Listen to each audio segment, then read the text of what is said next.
Hello everybody, this is James Shore with a recap of episodes 21 through 30 of my test-driven development video series. What we're doing here is creating a retirement planning application for my personal use. I have to say I'm not a financial expert, so don't take anything you see here or hear here as financial advice. But what we're doing is actually test-driven, creating a real app that I'm actually planning to use using test-driven development. And in episodes 1 through 20, we had created a very simple domain model representing 1 year in the stock market. And now we are putting in a basic UI on top of that. Just in the last few episodes before this started, I did some research, chose Swing as my UI framework of choice, and now you see me putting together the stock market table model. So that is the model for Swing that's going to tell Swing how to display the table. You can see me putting the column headers in right now.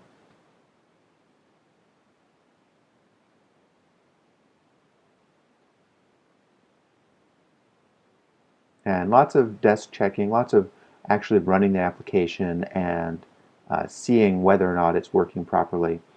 A big theme in this batch of episodes was that although test-driven development it does a great job of confirming that you're programming what you think you're programming. It does not check to see that what you think you're programming is actually the right thing to program. So it's really important that you check your work in addition to doing the test-driven development, that you check your assumptions. So that's what I'm doing here as you see the UI flashing up. Because I haven't used Swing in quite a while, I'm making a lot of assumptions that might not actually be true. So you see me writing some code, then seeing that pass and seeing that I programmed it correctly from a TDD perspective. So the program does what I think it should do, and then me actually running the app to make sure that what I think it should do is actually what it should do. I think that desk checking, the importance of desk checking was definitely the overarching theme of these 10 episodes. As you'll see a little later on, I found a major error in my assumptions. Everything was programmed exactly the way I thought it should be, but my assumptions were extremely wrong. So that will come up a little later. Now you just see me trying to get the values in for one row of this model. The nice thing about Swing is that it's very easy to test that the data is getting hooked up properly because it has this model view controller approach to its architecture. So I can test this model class completely independently of the view, which is nice because usually UIs are quite difficult to test. So here we've got the first row working properly. The UI is probably flying by too quick for you to see. In case you haven't seen the other recaps, what we're doing here is showing the 10 videos at 10 times speed, which is why things are going so fast. If you've watched any of the regular videos, you know that it's not nearly this fast when I'm actually programming. So here, just wrapping up the columns, and then shortly I think you'll see me getting into doing multiple rows. Yeah, here it comes now.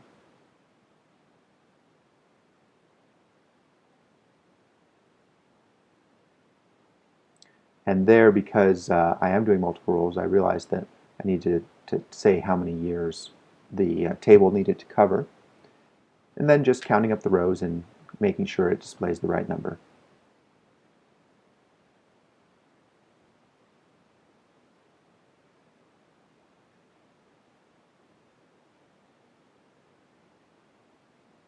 And there you can see, briefly you saw the 41 rows go by, all with a hard-coded value right now, which is a way I'll often approach something like this. Put something hard-coded, check my assumptions, and then go back and clean it up.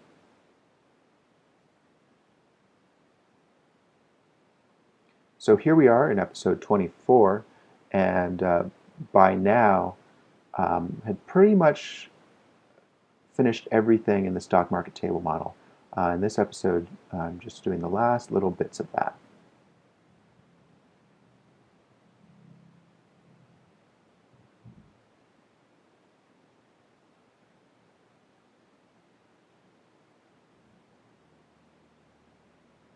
And if you hear some noise in the background, I apologize for that. I'm having some work done on my house. We found mold in the basement, which is no fun at all, let me tell you.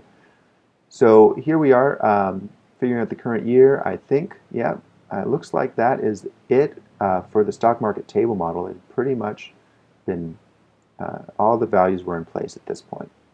So I think you'll see me do a little bit of cleanup and then move on to something else. Now, at this point, I was actually expecting uh, to do a lot of work on the view, but it turned out not to be the case.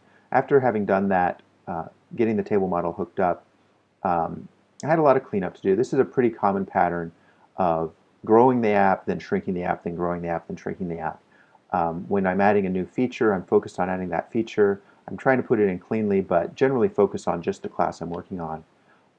Once the feature's in, as it is here, then I start looking at, well, how does this new bit of functionality fit into the overall app uh, as a whole?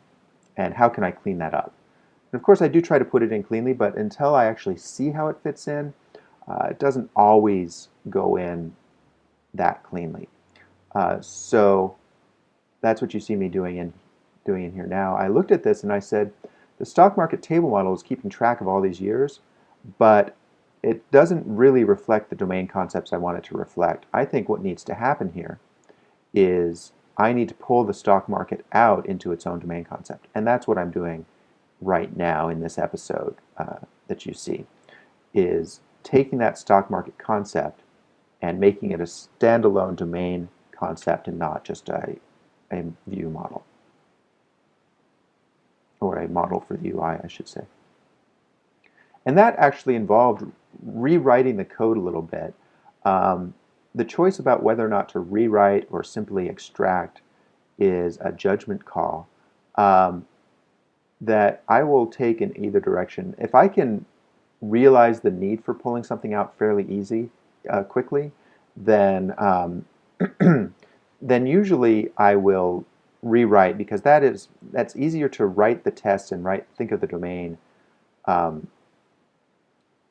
that way. It's extracting a class can be difficult, and if I do it early enough, there's not a lot of code to extract, so I don't have a lot to rewrite. So you'll see me rewrite the test and then sort of cut and paste the code over that I need, and then integrate.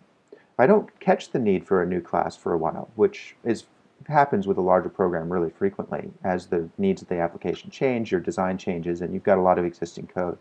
In that case, I'm not going to do a rewrite of the sort you've been seeing me do here. I can do a rewrite on these because it takes me, 15 minutes. Each of these episodes is only 15 minutes long, and I typically finish it in an episode with another, bit of an episode to integrate it. Once we're talking about more code, then we're talking about hours of work, and the cost-benefit trade-off swings more in the favor of doing the extract class method. So that's why you haven't seen me do a lot of extract class as opposed to just rewriting. And the main reason for that is pulling the tests out. Extracting the class isn't so hard, but getting the tests over in the format that really speaks clearly and thinking about what those methods need to be named, I find it a little easier to think about that fresh rather than trying to do the extract and rename. Okay, so at this point I had the stock market in place, and I just started doing more cleanup. Here I'm finally moving the classes into their packages, and then I think the next thing I did was I decided to take this year integer concept. You see on the screen, well, you did for a moment, you saw 2010 and 2050 as integers.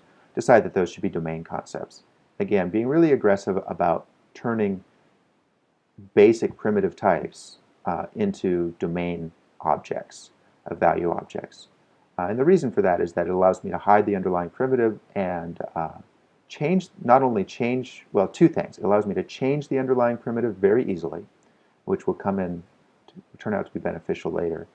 It also allows the code to speak more clearly in terms of when you see a year object coming in, you know that what you want there is a year, not just any random integer.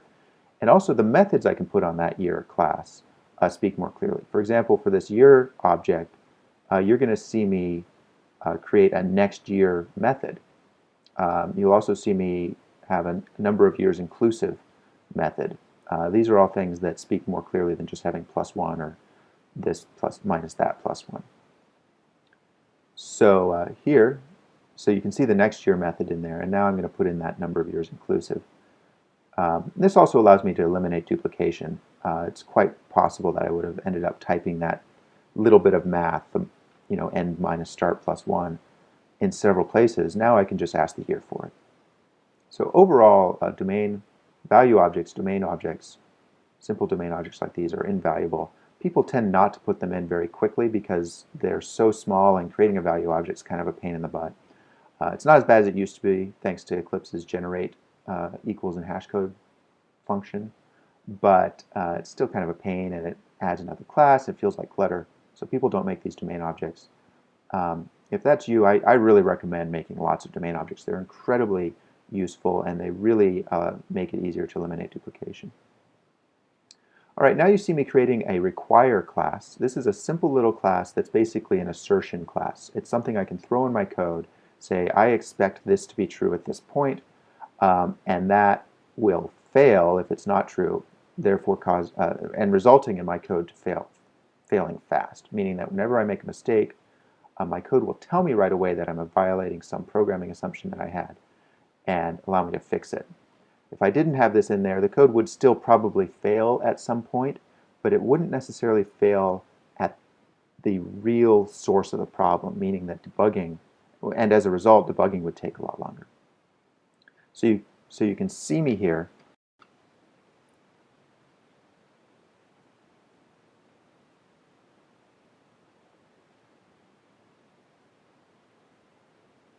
So here I'm just putting the fail fast code into the tax rate. More cleanup, just making sure everything's okay.